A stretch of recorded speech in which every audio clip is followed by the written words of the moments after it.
Hello et bienvenue dans Mode d'emploi, le podcast incontournable des marques engagées. Je suis Audrey, styliste, consultante et hackeuse au service des entrepreneurs mode et lifestyle.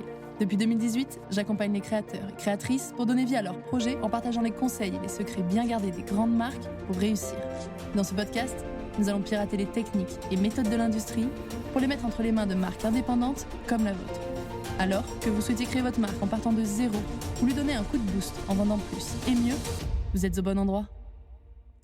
Mes très chères créatrices, je suis ravie de vous retrouver pour un épisode qui fait partie de la série La Notice. Vous connaissez le concept, normalement ça commence à faire beaucoup d'épisodes Notice.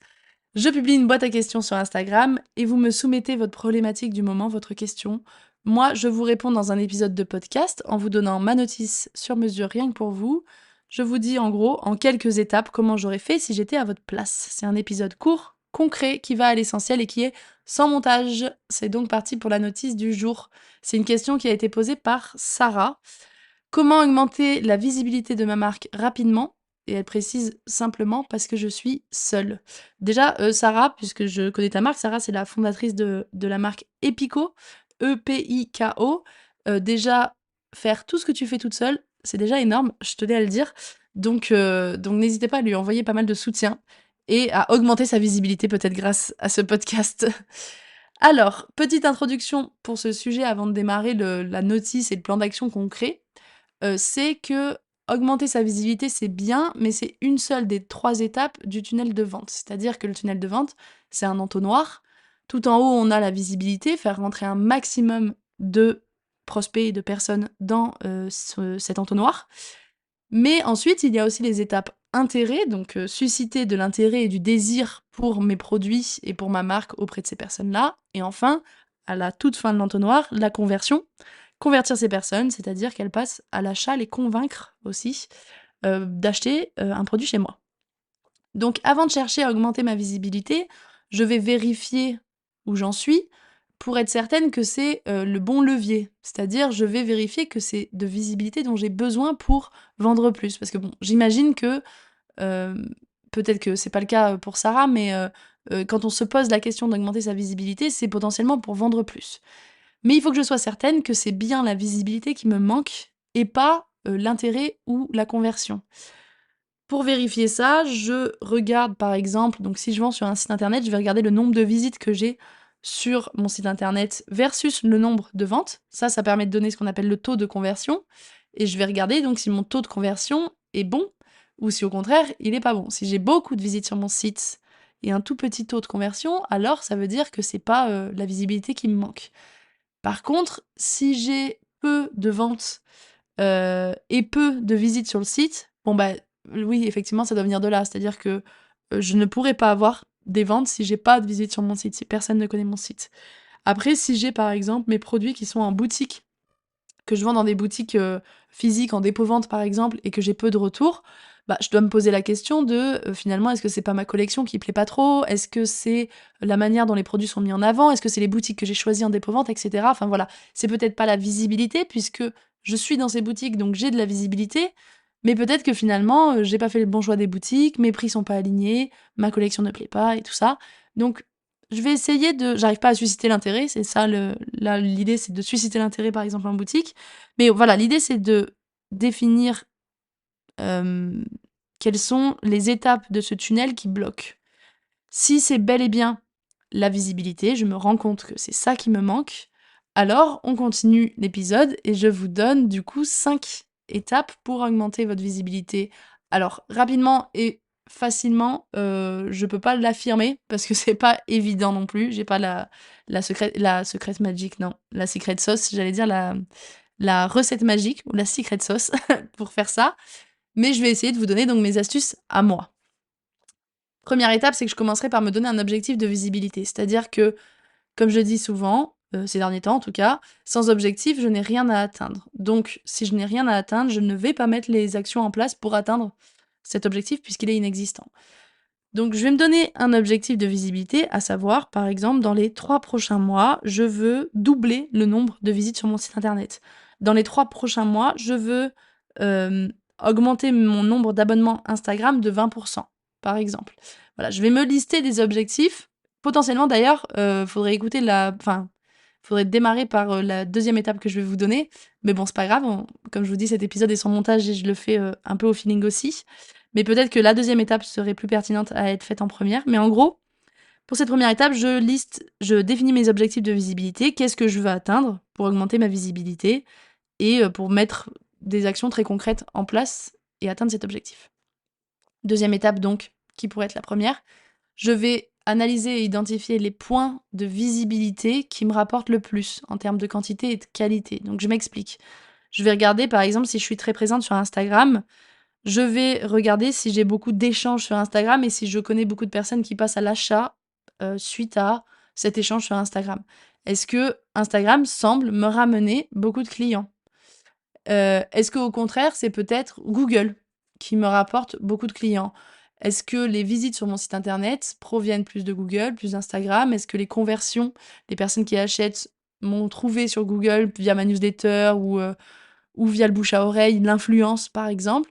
Voilà, je vais analyser tous ces points de visibilité, que j'aurais potentiellement mis en place en 2024, ou dans les années précédentes, pour savoir sur quoi je vais concentrer mes efforts.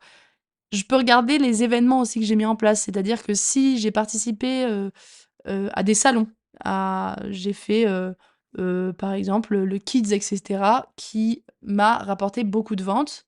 Bon, bah, ça, c'est peut-être un point de visibilité.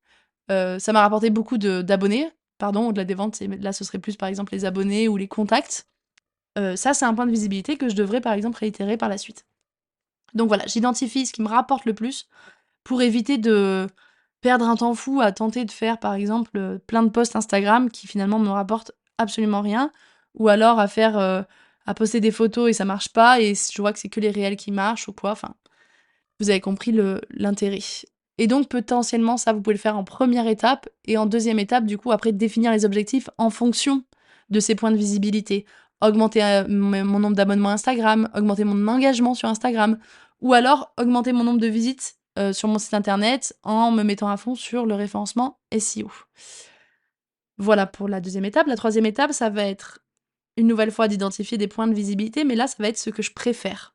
Parce que les chiffres, c'est une chose, bien sûr, ça parle, c'est ce qu'il y a de plus parlant, mais si j'identifie des points sur lesquels je suis plus à l'aise, sur lesquels je peux passer plus de temps et mettre plus d'efforts parce que ça me plaît plus, forcément, ça va être plus payant que, si, j'essaye, tant bien que mal de maintenir un rythme sur Instagram alors que j'en ai marre. Peut-être que ce sera moins efficace et que, je vais pas mettre mon énergie au bon endroit.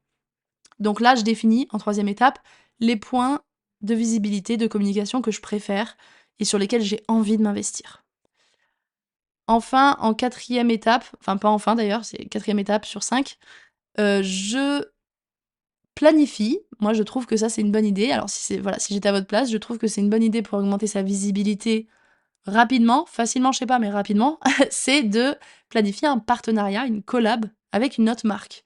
Alors, pour choisir cette autre marque, il faut qu'elle m'apporte quelque chose. Donc, oui, elle va m'apporter de la visibilité. Même si c'est peut-être une plus petite marque, ça m'apportera quand même de la visibilité puisque elle aura une cible ou une clientèle que je n'ai pas et qui ne me connaît pas encore. Mais voilà, je choisis une marque qui peut m'apporter quelque chose et qui est complémentaire. C'est-à-dire que on va créer un produit ensemble, par exemple, une collection ensemble, une collaboration.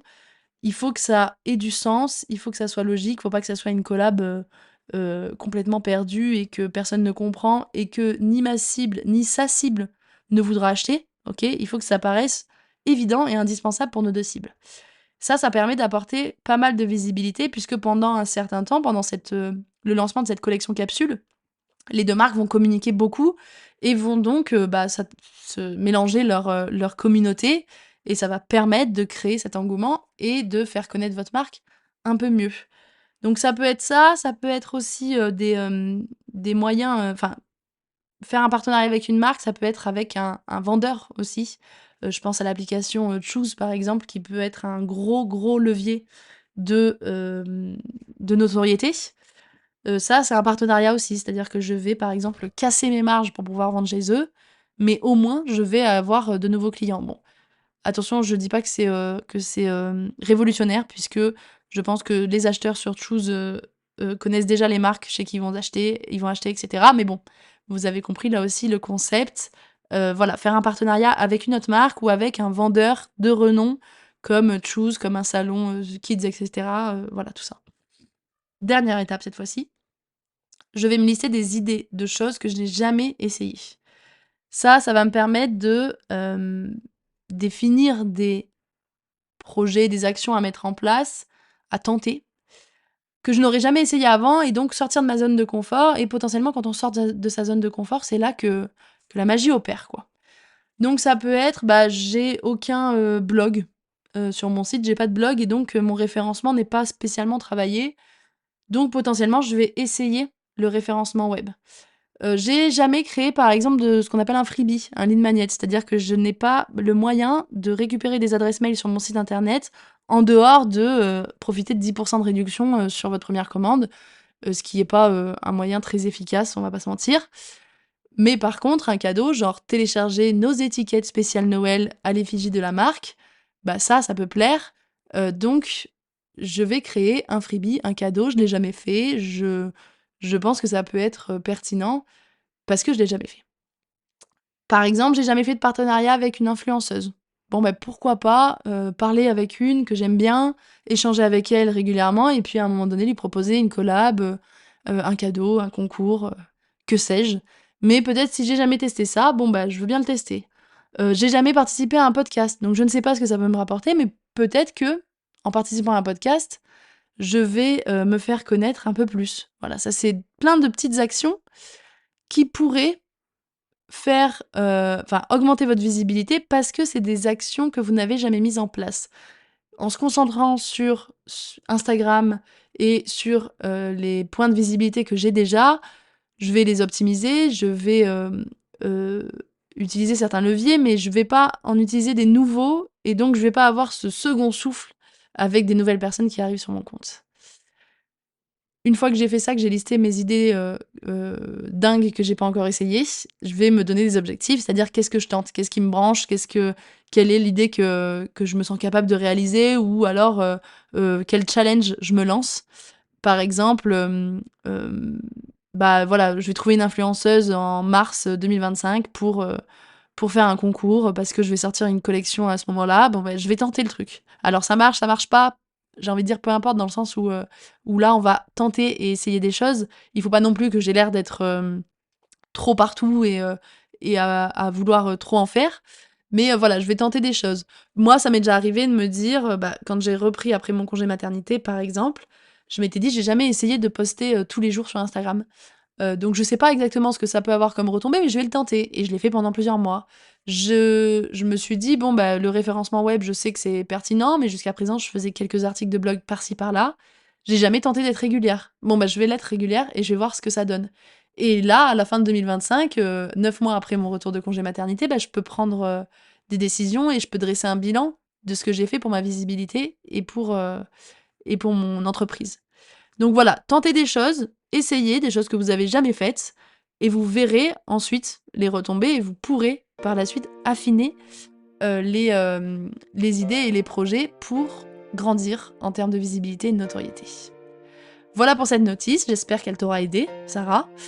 Si c'est le cas, tu peux me laisser un petit commentaire et 5 étoiles sur la plateforme d'écoute de ton choix. Pour les autres, c'est la même chose. Si ça vous a aidé, dites-le moi, s'il vous plaît, ça m'aide, c'est une super récompense pour moi. Mes très chères créatrices, merci d'avoir été à l'écoute. Continuez de transformer vos rêves en réalité, prenez soin de vous et à bientôt pour un nouvel épisode.